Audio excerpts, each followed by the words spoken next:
Okay.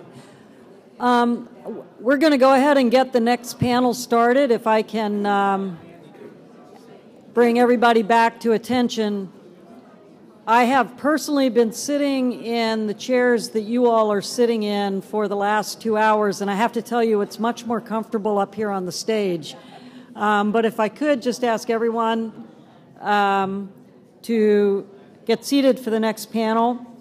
What we are going to be talking about in this next panel is how you take the ideas that you've been hearing about and how we actually invest in those ideas and lift them to scale.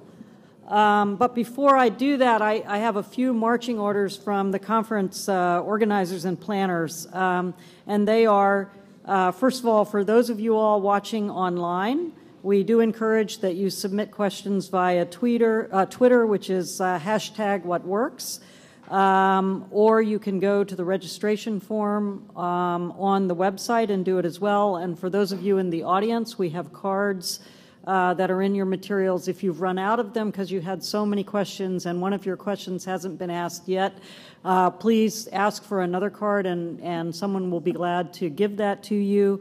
And again, for everyone, we're encouraging you to get involved in this discussion through Twitter, through blogging on the website, and there will be local and regional events organized over the next 12 months where we hope to engage as many people as possible. I also just want to say that we did a count, and we have about 300 people in the room, which is really phenomenal, and we have 200 people on the web. So altogether, our real and our virtual audience is about 500 people, which is, I think, a fantastic level of interest for these ideas and for this book. So now I think I get seated to begin the panel. And I have to get mic'd up.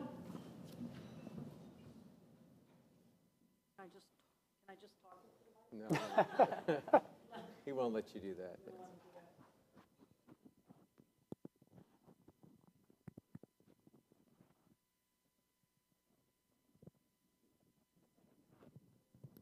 Okay, great.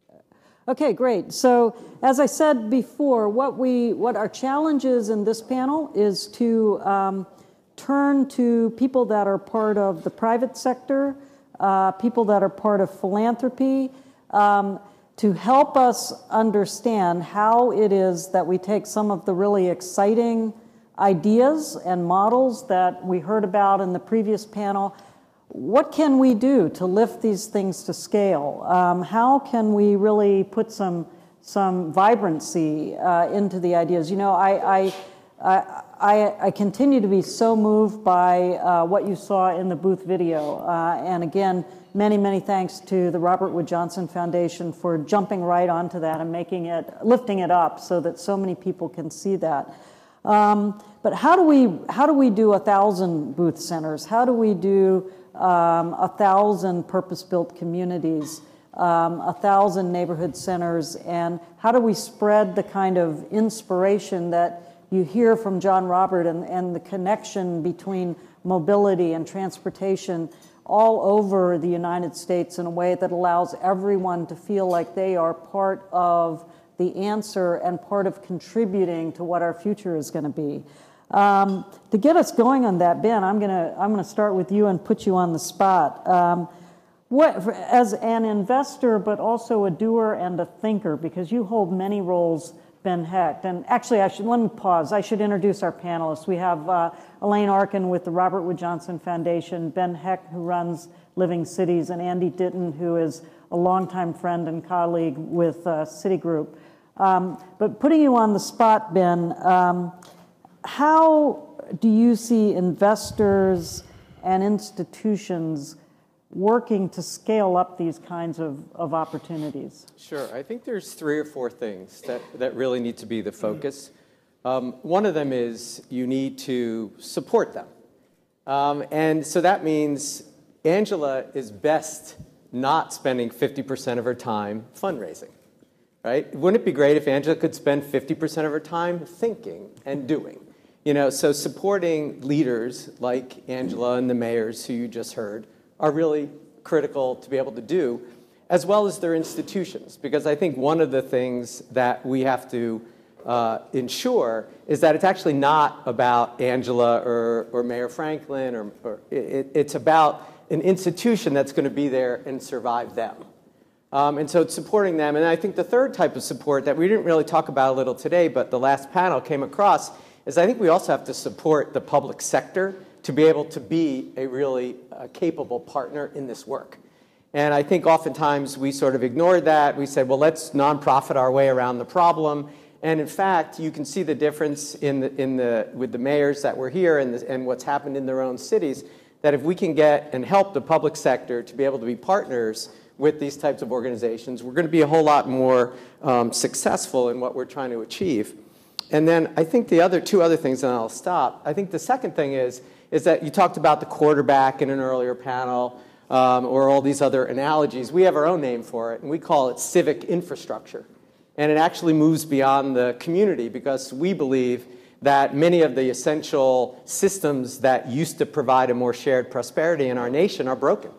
And there's really nobody left to fix them. And so what we're really seeing, whether it's in work that's come out of Cincinnati with Strive, that's now in about 70 or 80 communities, or in the cities that are part of our integration initiative, where you're seeing civic leaders, whether they're public sector, private sector, philanthropic, nonprofit, coming together from the community up to the folks who run the elite institutions, and saying, what are the big problems we want to solve? And then how do we collectively say, let's set the goals and over time see that we actually are able to achieve it? And then finally is, I think we want to make sure that people can get this package of capital that they're going to need to get there. Sometimes it's grants to fill in gaps. Sometimes it's flexible capital, as you know very well, Nancy, and are so good at doing, to kind of reduce risk of private capital. And then it's to be able to get private capital to be able to come in. How do we put all those things together to make it so we don't just have one shining object that you can look for in Houston, but you see it happening all over the country? So Andy, moving to you, Andy is the managing director of the City Community Capital Program. He's also, perhaps more important to me, he's the vice chair of the Low Income Investment Fund Board. And Andy, what you have been one of the, really, you've been with this work for the last 30 years, pretty much along with me. Do you see investable opportunities in the kind of model that you were hearing from Angela, from Shirley, the kinds of things that are included in this book, the stuff that Ben was just talking about?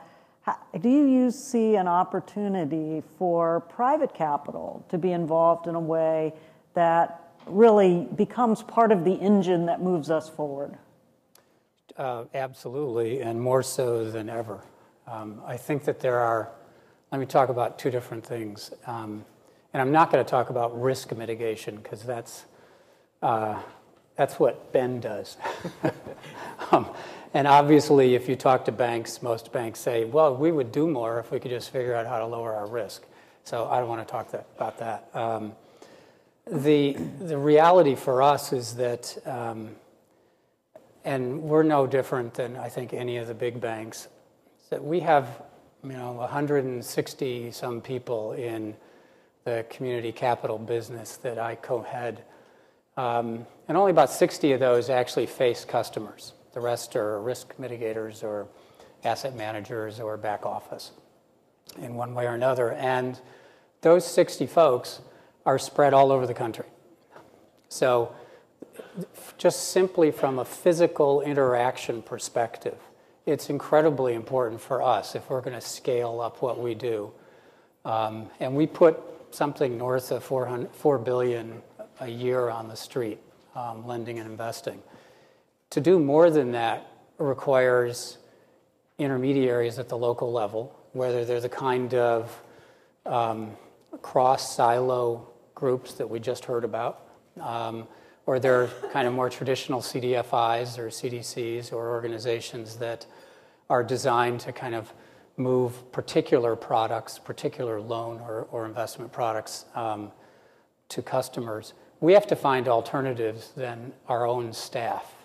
So For us, almost most of what we do outside of lending on particular affordable housing projects, most of what we do is, I would think of as wholesale.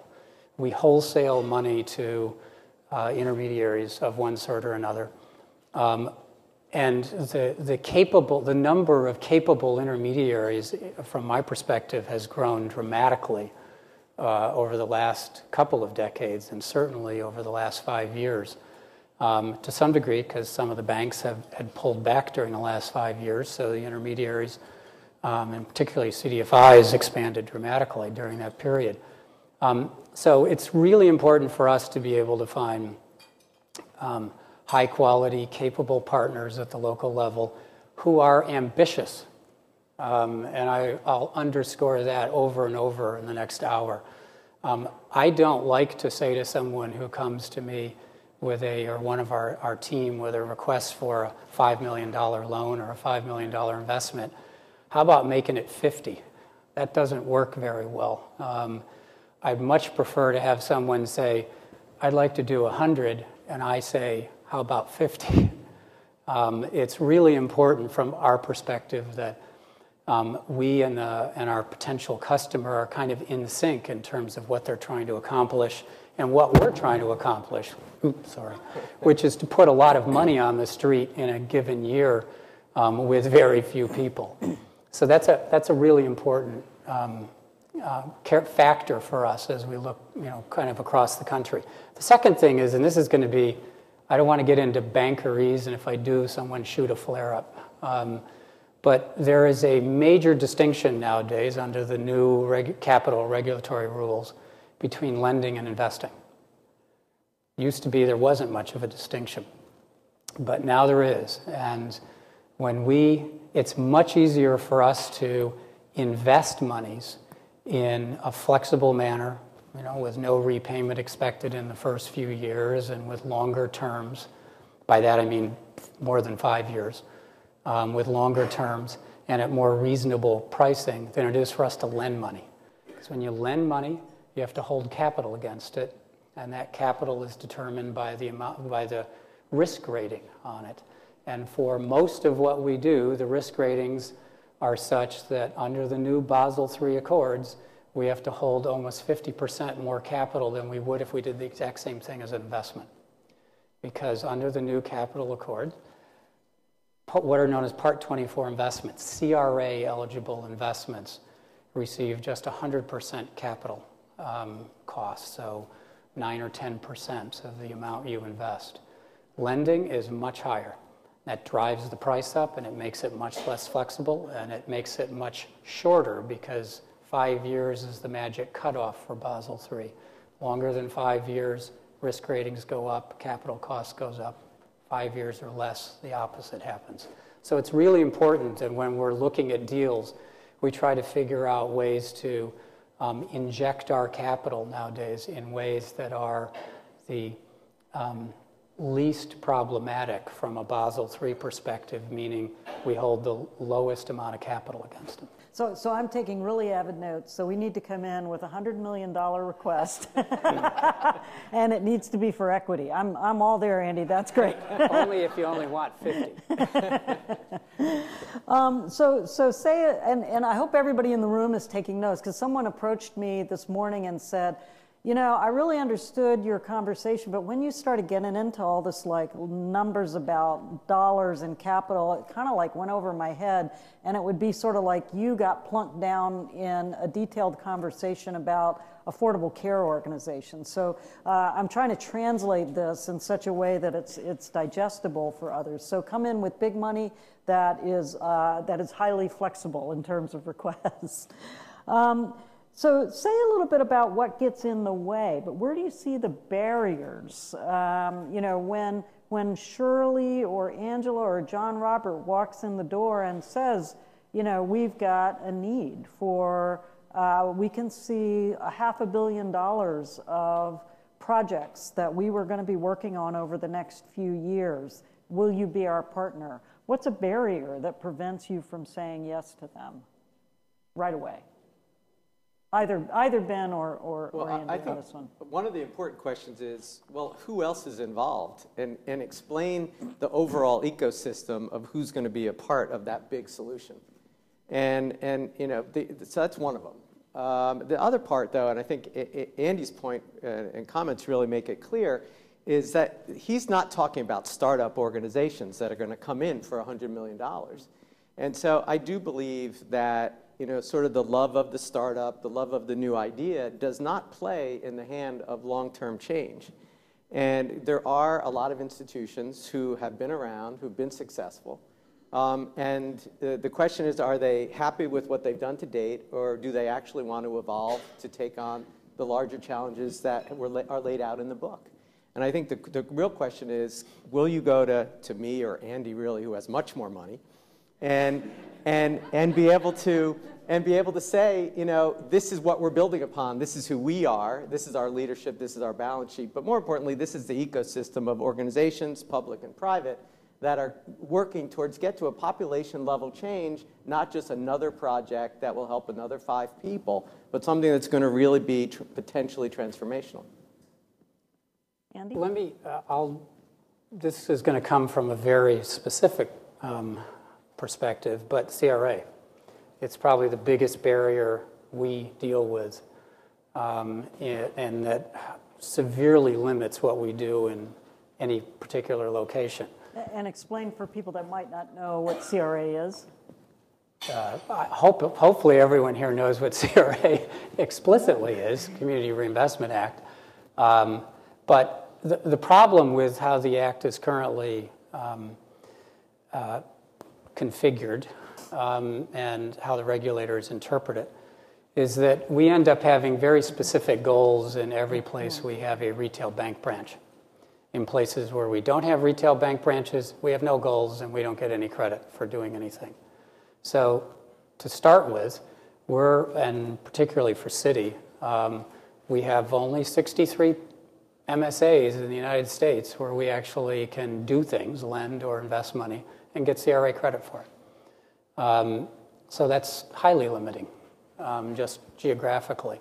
Secondly, each of those areas has a specific goal established that's really based on the amount of deposits we take there as a percentage of all the deposits we take in the U.S. So there's a very real cap on what we will do in any given location. This has been something that people have been kind of battling back and forth on for some time. You know, at one point there was a lot of talk about in CRA modernization taking some of those limits and making them a little bit more flexible, like you could invest throughout states as opposed to just a specific city. But none of that has happened yet. But the reality right now is for an organization like ours, we have to put lots of money in very few places around the country. That's not the case with some of the other big banks who have branches throughout the country. But their problem is almost the opposite. They have to put a little bit of money in all kinds of places all over the country. So when you start talking about going to scale, it becomes very difficult for the banks, for those banks in particular, to move to large scale. And when you talk about going to scale for Citi, it becomes difficult for us to do it other than in one geography at a time. Elaine, I think you were giving me the... Yeah. So I'm going to come at this from a little bit different place because the Robert Wood Johnson Foundation cares about improving health and health care for all Americans. So why are we in this room? It's not actually been a theme here, and we're grateful that Nancy and David included a commentary from our CEO and President, Risa Lavisa-Moray, in the book.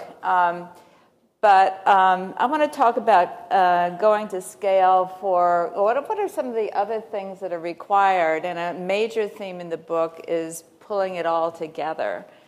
And the other theme, of course, is doing more with less. And both of those are reasons why we are here as well, representing a broader health community. Jonathan Fielding is the health director in Los Angeles, has great heat maps, and and it shows neighborhoods in South Los Angeles, and one is pockets of poverty where community development is working, and the other one, which looks identical, shows diabetes rates. And so we like to say, along with David and Nancy, that we've been working with the same populations in the same neighborhoods for the last 40 years, but we don't know each other. It's like you're saying, everybody knows what CRA is, and also, we've been talking about CDCs. Well, for us, CDC is Centers for Disease Control. So, and yet we care, as Angela was saying, this is all about the people, and we care about the same people. And the point of the booth video is that community development affects health.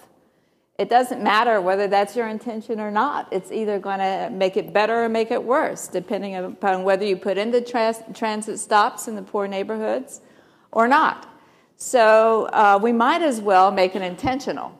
And we think that health can bring some things to the table as well. We think that coming together, and you've heard it mentioned as silo piercing or crossing silos. I like to think particularly at the community level, but in this administration, it's also been at the highest department level, coming together to share both what we want to see happen and what our strengths are, not just the deficiencies.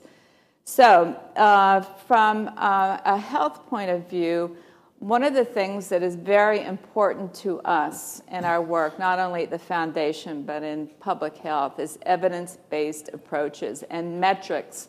We've got so many metrics. We've got catalogs of metrics. We have whole projects that just give you access to database to say what the metrics are. And we think that some of those can be very accessible to community development. Can use existing data. I don't know whether, how many people in this room are familiar with the community health rankings? All right, so it's one of the things that the foundation has done to enable in a county or a city folks to look at measures that have an effect on health, and there's certainly not all health things. Transportation is there, education is there, and a number of liquor stores is there. So we think that there are a lot of tools that we already have that we can share with community development to help you make the case. So if you're going to an investor, you can say not only are we going to improve the buildings, but we're going to improve the lives of the people who live in those buildings or use those buildings. In order to make those connections, to make the community development work more successful, and to have a better effect on the health of people, which is what we want. We've been working together over the past few years, and we started out with this huge language problem. So one of the things we hear all around the country is that we have to find some common language. And part of that is things like what a CDC is, and not talking about social determinants of health, but talking about where we live, learn, work, and play, and how that can have so much more effect on our health and our lives than what happens in a doctor's office. So part of it is just, having things click so that we realize we're working on the same things. But the other is the storytelling that John Robert was talking about, because we're not talking just about data, we are talking about people. Healthier people are more able to learn, more able to hold a job, contribute to the economy of the community. People who are better educated get better jobs, higher the income, more likely you are to be healthy and live a longer life. It's so interconnected, we can't tear it apart. It's been an artificial thing that we've been trying to work on one aspect and not the other. And as Peter Edelman said this morning, it's not simple. You can't work on just looking within a square of a neighborhood and saying, if I fix this, if I just look in this neighborhood, we can take care of the problem. So, health is in there whether you want it or not. So one of the things is being able to tell those stories like Booth, to say that we can help you tell a better story and get better outcomes by both collecting the data and working intentionally to improve health, which connects to, again, to jobs, to education. It's all part of the same mix. The other thing is that we need to make the connections. We don't all know each other. We don't know each other in a community. And you heard in the last panel about the importance of engagement across the community because people bring different assets. That's also true at the county, the state, the national level. So that we need to work to connect our communities. What this means is that we're not talking about a one-off in a community, in another community, and another community. You're talking about you can only fund in so many communities. I think to back up that, we need to have a change in the form of a movement that says in this country, we can no longer look at community development and development of people's lives and helping people have the opportunities to have a full life separately. And, the integration of the work that we do is not a short-term thing, but it really has become an aha moment. There's a growing pressure, I think, on all of us working on this for people saying, okay, so what are we going to do about it? And so that's, I'm sorry, a little bit too long a way of saying that bringing it to scale is clearly we need funding sources, but we also need to come together across communities to build a movement that supports the organizations that are trying to raise the money, that are trying to advocate for changes in their community, that are trying to improve access to healthy food. So Mississippi is not the heaviest state in the country, trying to make sure that there's transportation so that people can get to a better job, can get to the grocery store. That was beautiful. Thank you, Elaine. One of the things that I'm taking away from what you said, but also what Andy and Ben have talked about, is connection. It is connection between us and language. It's connection between people, place, and then the capital and the philanthropic support that needs to happen. When Elaine first met me, when I said the word basil, she thought I was talking about a little plant that grew in my windowsill that I used to cook with. But I think helping us all kind of get fluent in these languages will actually build additional assets for us. I've already gotten some questions from the audience. She has more for you. And we have more coming in. But I did want to take the first one because it gets to this notion of, I'm sorry to make you stretch like that. It does get to this question of connection, and it is one of the major causes of the silo effect is the dominant practice of both public and private funding. What would you change about funding? I guess the question is, if you had a magic wand, what could we do about the resources that we have that presently are in different silos and with different character, private money, philanthropic money, et cetera? What could you do about that to catalyze and establish this kind of approach for achieving collective impact? How do you pierce a silo if you don't live in San Francisco? Okay, so I want to start at the federal level. Okay. I know all day we've said it's not about the federal government, and we are in Washington, D.C. So actually, right here, it kind of is about the federal government. So I want to talk about how to take advantage of that. How many of you are familiar with the National Prevention Council? Okay, so, as always, we've got health people and community development and financing. So under the Obama administration, there has been a National Prevention Council, and more than a dozen departments and agencies are required to have senior leadership as a part of that, and they have been also required to come up with a plan for how within their own agency and their work and their mission to also improve health. So it has become, you know how we're talking about all these things are interconnected? That's true, but each of us is going to have our own focus so that it's entirely fair and appropriate that HUD is focused on housing but thinks about PS, how that affects health. So it's become an exercise in how actually to break down those barriers between interests.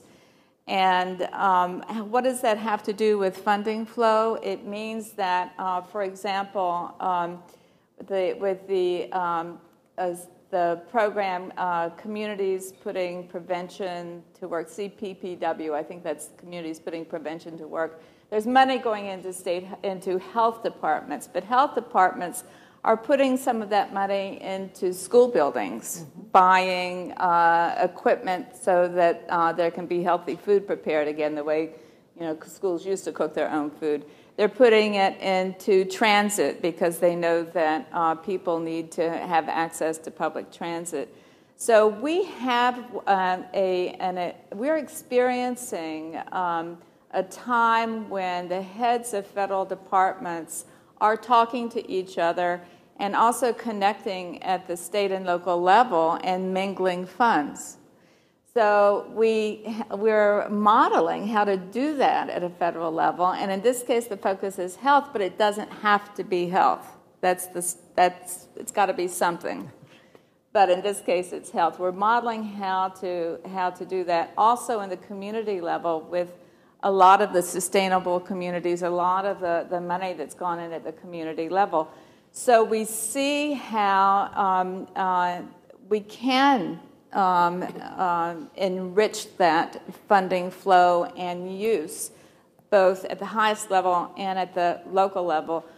I don't think we're there at the what has been referred to as the career leadership in the federal government, and so one of the opportunities now is to look over the next 4 years at the money that can become an incentive for departments to continue to work together through the National Prevention Council and to model among staff leaders in the departments who are going to be there after the leadership is gone, how they can work together and to make those actual connections in the staff that will last. And if we can do that, if we can have those managers knowing each other and how to work together and why it's a benefit, because it's really harder than doing it yourself, if we can do that over the next 4 years, we'll have a systemic change that gives us a way to de-silo some of those funds. It may be coming to HHS, but it could also flow through education and vice versa.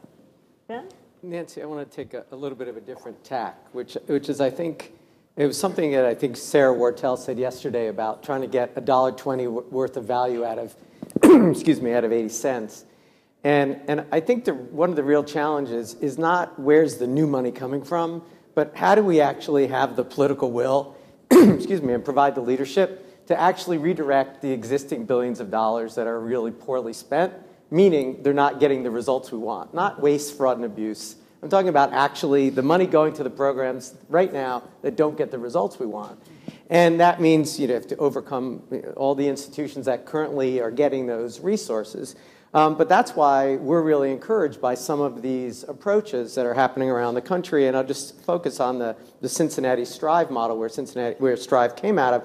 Because when they started, they got the civic leaders from across the board to say, we are failing our kids from the day they're born until the day they're supposed to get out of the house. That's my own view with 20-year-olds. And what they realized was they were all as much a part of the problem as part of the solution. Everybody around that table. The head of the university, the head of the school systems, the head of Procter & Gamble, the head of the Community Foundation. And what they said was, we are program rich and systems poor. We don't want any more programs. Everybody gives us money for a program. A program isn't a system.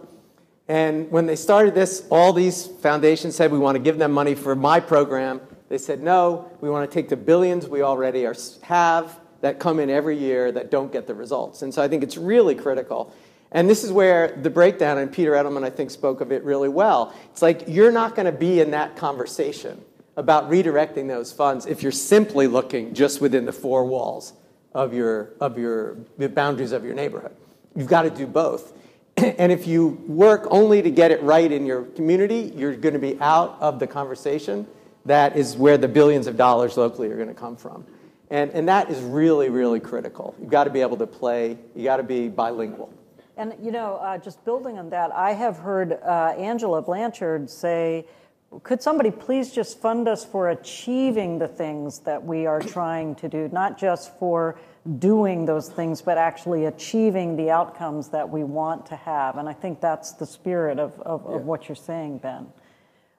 We have another question that says that Andy mentioned the impact of policy on investment and community development, particularly CRA. What other public policy changes or incentives are needed to get this up to scale, particularly at a federal level, but at a local level? Well, I mean, we were just talking about one kind of obvious. Banks can be open to financing schools and primary care clinics and affordable housing and all kinds of things. Somebody at the local level needs to bring that together.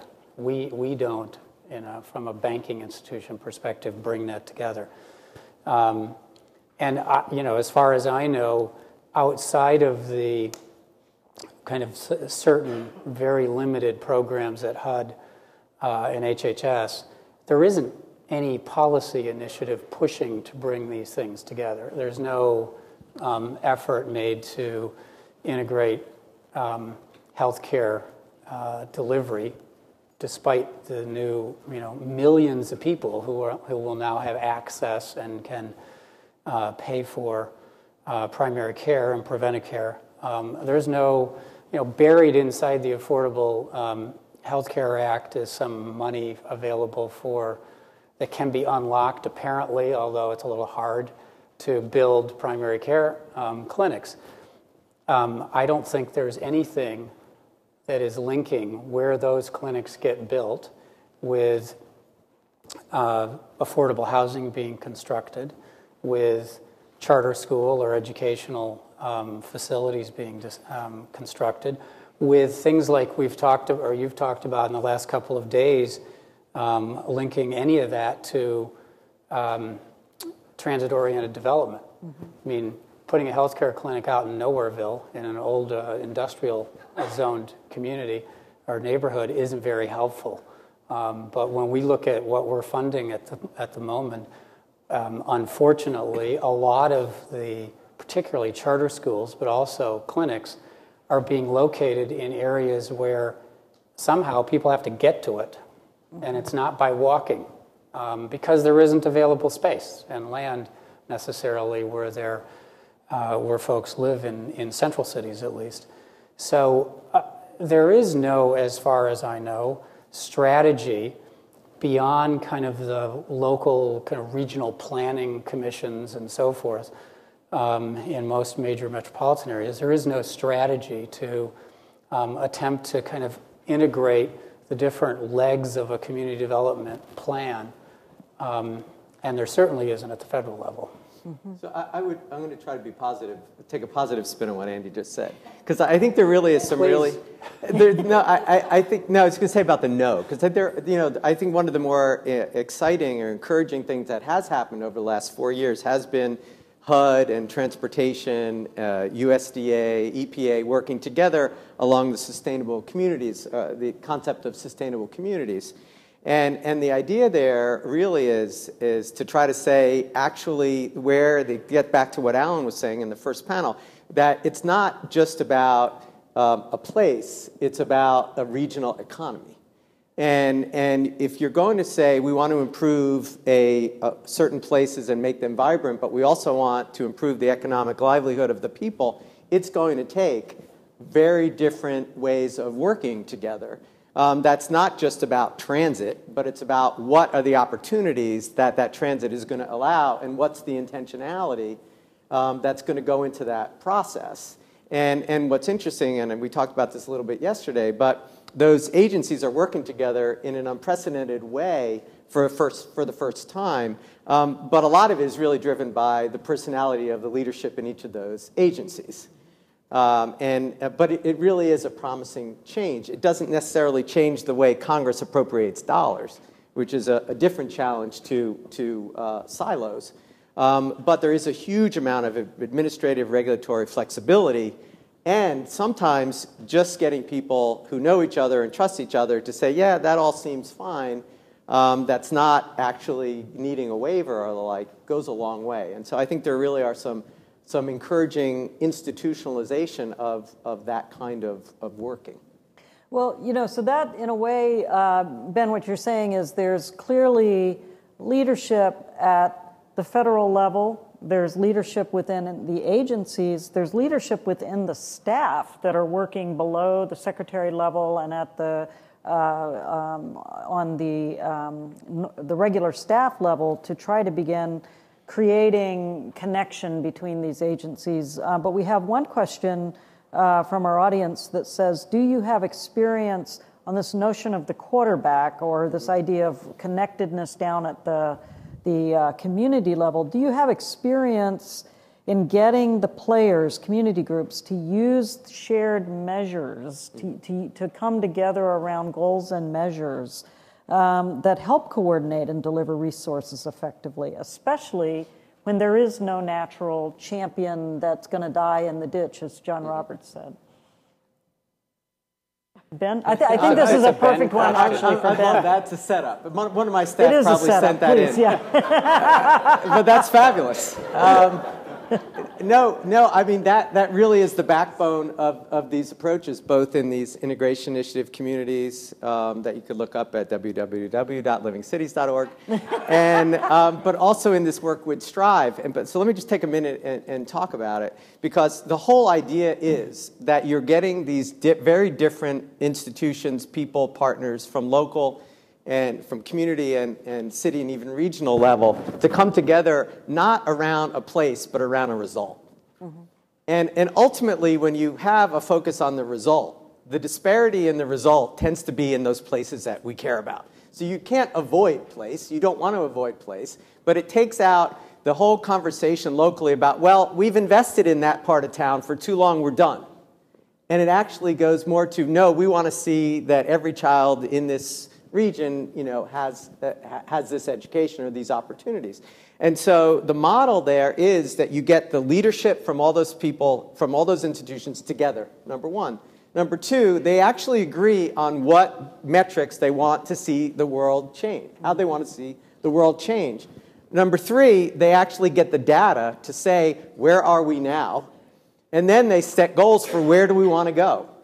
And then finally, they look at it every year in a transparent, open way, and they say, how are we doing? And most importantly, how do we have to change the way we're funding these ways that we thought we're getting the results, but now that we get the data, we realize we're not. And it really is, those are the fundamental drivers of those approaches. They're new, the oldest Strive model, for example, is 6 years old, the one in Cincinnati. But if you look at how many of those metrics are going up, it's very positive. But more importantly, I think, is that this is almost a bipartisan approach to solving huge problems that we have in our country, which is, it's not about white, it's not about black, it's not about rich, it's not about poor. It's about creating the society that we as Americans want to have. And when you break it down to, don't we want every kid to be able to read by third grade? In our community, maybe we don't care about the community next to ours, but the community, don't we want them in our community? Don't we want everybody to be able to have an ability to get, preventative care by the time, moms when they're prenatal care? There are certain things that we as Americans believe across in a bipartisan way. We just don't actually have ways to hold ourselves accountable to whether or not we're achieving them in the places in which we live. Perfect. So I'm I'm pulling a few of these threads together. So we know that the folks that have been involved very much on the health side of this work are terrific at evidence and measures.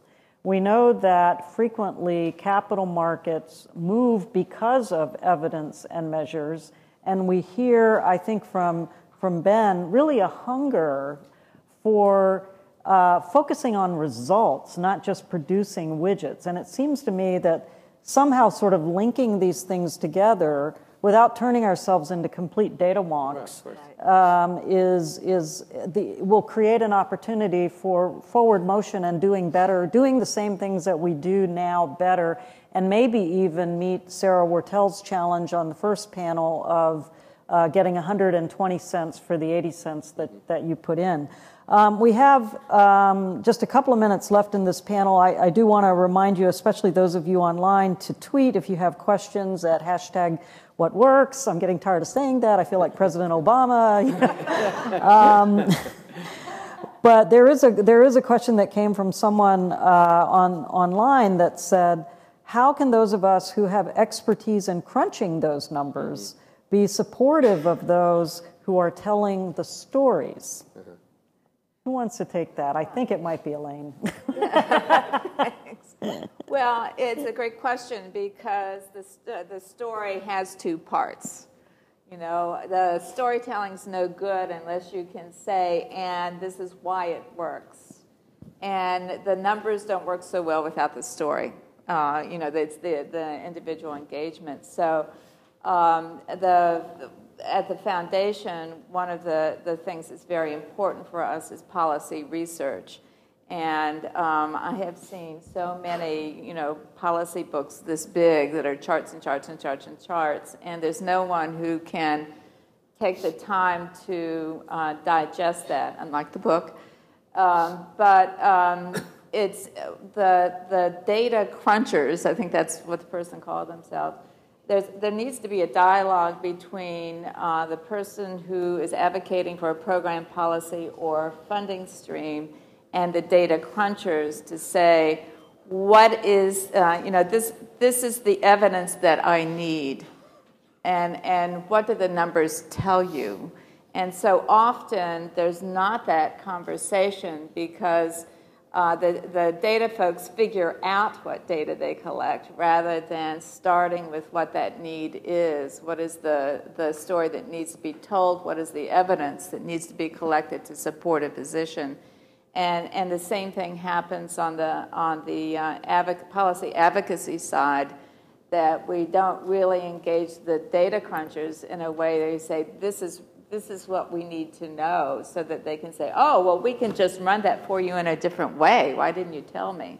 So it's a fabulous partnership if we can combine the data, which really it does, you know, this is the evidence base that we need if we have the right data, and what it means in the lives of people. That's great. I want to ask kind of one of those kind of out-of-the-box questions for all of you, and just see how you react. I know Andy and Ben have been part of building the community development field for the past, I don't want to give away your ages, but a long time. And what we are talking about here really is, if I can be audacious, a bit of a paradigm shift in the way that we've thought about it. You heard Peter Edelman say that as well this morning. I would like you both to reflect on what surprised you the most as you think about how we've built this field and where it needs to go. What surprised you the most over the years in putting it all together? And Elaine, I'm going to pose that to you, but in a short term. Yeah. Okay, I'll start. Okay, you start. I mean, I guess two things in particular have surprised me, and this is less over my whole career and more over the last 10 years. And, you know, obviously the last 5 years in particular, if you've been in the financial industry, has been rather tumultuous, to say the least. And so I may have a bias here. But what we have seen, at least from my business's perspective, in terms of community development and how it's evolving, is kind of almost a dramatic splitting of the industry. The industry is so much bigger than it was 10 years ago or 20 years ago. It's really just dramatic. But it has split. There is this huge portion of this industry that I will call a for-profit component. It's most of the affordable housing that's being built is being built by for-profit developers. A lot of the charter schools that are being built now are being built by operations that function, either are for-profits or are functioning as for-profits. A lot of the healthcare clinics that we're financing and that we've seen being financed are being built by huge for-profit healthcare systems. When I started in this business, none of that was true. Nothing of that sort was happening. It was all being built by nonprofits. And obviously the scale was very different. But it was being built by folks that were anchored in those communities and not coming in from outside.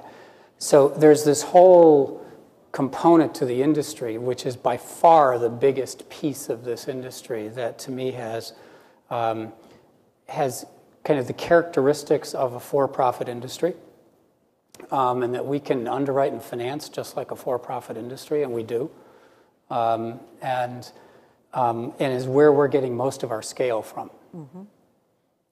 Shift to more of what's been talked about over the last couple of days. When you think about what's being attempted in real low-income communities, low and moderate-income communities that are not communities of choice, by the nonprofit, the institutions that are anchored in those communities, and you think about the comprehensiveness of what they're attempting. And I don't mean the great examples that have been talked about over the last few days, because everybody's aware of those. We've read about them. They're high profile, and one of the reasons they're high profile is because they've also been really successful. But there are lots of things being attempted on smaller scales that have not yet achieved success or more limited success and are not as high profile, and are being kind of cobbled together at the local level. I don't mean a deal, I mean programs and strategies to actually move a community forward that I think get lost in the weeds. And those efforts, particularly when you get out of the major metropolitan areas. If you go to upstate New York, you leave New York City and you go to Syracuse or Rochester or Buffalo, there are really interesting strategies that people are working on. They may be neighborhood, they may be an area of the city, they may be the whole city, but they're really interesting. They're not getting much attention and they're not getting much funding. And what struck me in the book, there's a section on poverty, and I think it's the second chapter. And it talks about where poverty is in the United States and notes that I think it's 23% of people under the poverty line are in central cities. The rest are in suburbs, small cities, or rural. So arithmetic says 77% of the folks living under the poverty line are outside of the areas we actually are focused on.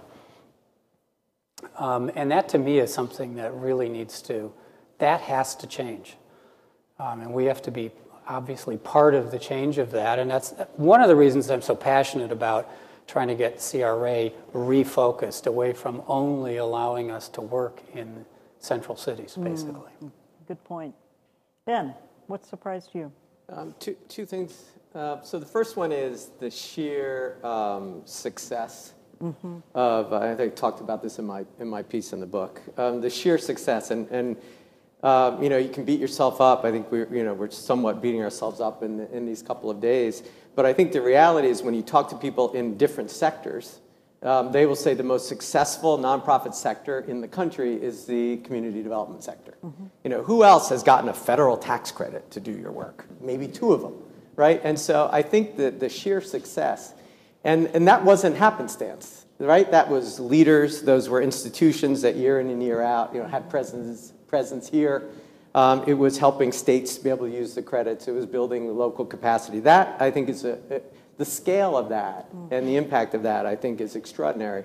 The flip side is, what is a surprise is how basically it's been captured as a technical response to a problem. And it therefore sort of we put our heads down, we did the work, we became incredible experts, and when we lifted our head up, the world had changed a lot. And we're like, oh my God, I'll just put my head down and keep doing the work. You know, and I think the ability to adapt to the changing times, the changing tools, you know, when I talk to people and they say, you know, I still do community organizing by knocking on doors, that's the only way you can do it. When millions of people in those neighborhoods are on social networks, you're just like, hold on a minute, what's wrong with this picture? You know, and so I think the other part of it is the surprise at the slowness of adapting to the times, the changing times and the changing tools available because of that. Very good, very good. So two quick things. One is, I don't know whether it's a surprise exactly, but it's really comforting that even though community development and health have been working separately, even in the same neighborhoods, when you get past the fact that our focus has been different, our methods are very similar. So when Angela was talking about how you engage a community, and I'm with you on those needs assessments, you know, let's just talk about where the strengths are. The way that we have talked in public health about how to engage a community and what those lessons learned are and what it takes from the quarterback to the way to get people on board is exactly the same. So sometimes we speak different languages, sometimes our focus is different, but our methods are so similar and so complementary, we can come together very quickly. The other thing that has been a surprise, because the public health field is not that fast to change either. It's a big, slow boat. Is social determinants of health, the big clunky term that we use. We really only started using it in a mass way, I don't know, less than a decade ago. It has changed health and has changed public health very quickly. And the rapidity, and certainly social media and all the opportunities we have to connect has helped, but the rapidity has been just amazing, so that, you know, when we talk about what happens outside the doctor's office is so important to health, everybody gets it. And, you know, it used to be in the many decades that I worked in health and healthcare that if we came, you know, if we were to come up with a cure for cancer, it would take like 25 years to even get it out to doctors. Mm-hmm. And now we're looking at a huge change at the way we look at health in this country, and people have come on board in years, not decades. Thank you. Well, I hope all of you have found this a very enriching conversation in this panel as well as throughout the day, but please join with me in thanking our panelists for helping us get to scale.